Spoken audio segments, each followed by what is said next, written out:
Hey traders, Jonathan with Control the Trade here. Today is June 3rd, 2021. It's about 9:19 a.m. Eastern Time. Market's about to open up, and I'm just going through a little of my morning routine here just so you get an idea of some of the things I look for before the trading day opens. I'm in Finviz.com, and you can see there's a billion little pop-ups, but that's okay. I have the unpaid version. If you had the paid version, you wouldn't have to deal with all the pop-ups, but it's worth dealing with the pop-ups. To use their great screener, so I click on screener, and there's a pop-up, close it out. So one of the things, if you watched a lot of my videos, I always look at the float short, which is the amount of short selling transactions of a given stock. It's a percentage of shares really that are being shorted of a particular stock. So I try to find a high float short. Let's just see what's out there. Now the data is lagging a bit, but that's okay. We use the chart primarily anyway, so then things get visual here for me. I like to click on charts. Excuse me. We have 3 pages. We probably want to dial that down. Actually, I'm surprised we have 3 pages of over 30%. And there's been so many things squeezing lately too. This is going to be a quick version of this right now because the market's about to open, and I already have a few stocks on my radar. I mean, these are like the ones that were moving insanely yesterday, like RKT, RAD, AMC, obviously, BBBY. You know, and I have alerts set. Without having alerts set, well, you know, you wouldn't have any idea about some of the opportunities that are out there. So going back to the overview here, normally volume will be on here, but I think because the market hasn't opened yet, it's just not showing volume. So I would usually sort these by the volume. So we could sort them by the market cap. You know, the larger the company, the more maybe hopefully institutional investors have money in these, which is very helpful because we need that volume and that liquidity. So Nikola is one that I had my eye on for a while here, waiting for it to squeeze again. Or Nikola. Let's see. Petco. Let's look at the charts. Some of these are starting to look pretty healthy here, you know, relatively speaking. There's a lot of room to move on this one. 35% short float. So this one's definitely going to be on a lot of people's radar today, I'd imagine. A lot of runway here. Biggest resistance that I'm seeing, just a visual here, is way back from February. So we could see a nice little run from NKLA. Going to set my alerts in my charting program. Here's a crazy one. So as nutty as this chart looks, it's still pretty bullish. And this is another one I'm going to set some alerts for. You can see all the runway we have here. Resistance is in the probably high 50s here, up to 61.42 it looks like. So if it starts to break out, that's going to be a good one. Look at that music. It's a good sign. My little pop-up music there. Okay. Told you get a lot of pop-up ads in Finviz. And sorry about my voice here. Hoping that starts to come back soon. Let's see. Gosh, look at Bed Bath & Beyond. These charts are just insane.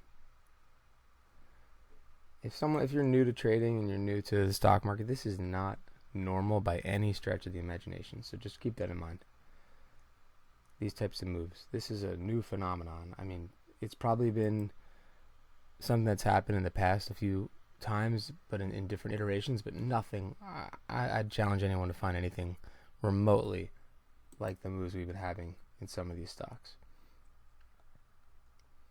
Even the .com bubble and that sort of stuff. That stuff was crazy.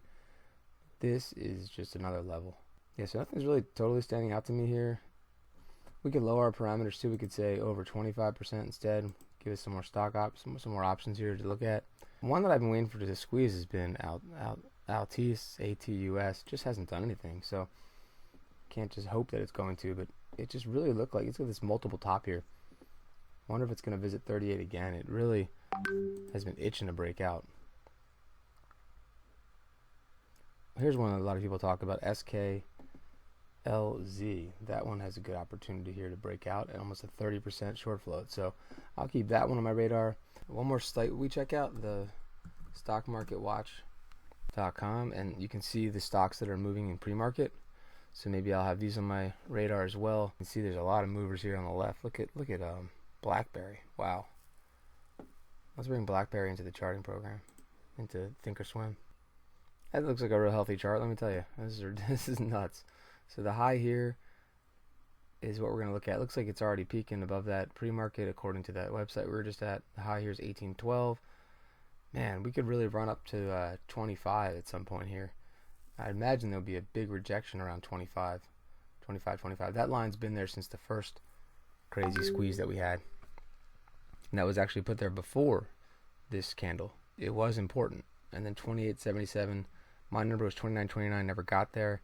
I wonder if it'll happen this time. Right now, it looks like resistance will be around 22.50 though. While we're in here, let's take a look at AMC. That is crazy. Very tough as a chartist to read a chart like this. There's really no run. Look at the amount of range that you have to work with here is absurd. So at some point it'll come back and fill this gap. We just don't know when or how. Close was 32.04. Open 37.57. So set your alerts now. Below 37, you might have a good trade right around this area here or lower. Maybe AMC has a little more gas in the tank, so I keep hearing. I try to ignore the news, but so far, at least some of the guys I follow on YouTube have been completely on point about this, saying that it was going to start to squeeze, I think around $10 or $11.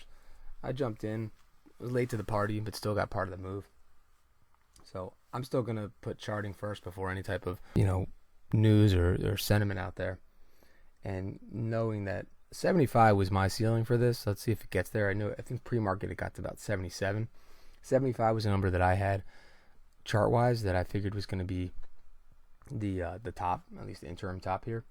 But we'll see. Let's see how it reacts to 72.62. Some people think the squeeze hasn't even started yet. I'm not sure how that's possible, but I could be totally wrong. And you want to also be open to the fact that you could be wrong. So I'm not going to be setting my ways here, but I will watch 75 like a hawk. And I will definitely set alerts down here in this kind of gap breakout area. And even probably as far down as the high teens here. What's this? High was 20, 36, and that seems like a breakout area here. What's the high here? 29. We closed at 26.52. Do we have a gap up here? 16.41, and we gapped at 17.76. So there's a little gap there around 17 near the 20-period moving average here at 17.28. So getting back down to, let's say, 36 and then 18, half, that would be normal. That would not surprise me one bit. So just be aware of that. So market's about to open. Hope this was a helpful quick look at how I view things, and hopefully it helps you in your trading. I'm always happy to answer any questions or hear any contrarian viewpoints of any of the charting that I do or any of the things I talk about in my videos. So please post comments. I hope you subscribe, and remember, don't let the trade control you.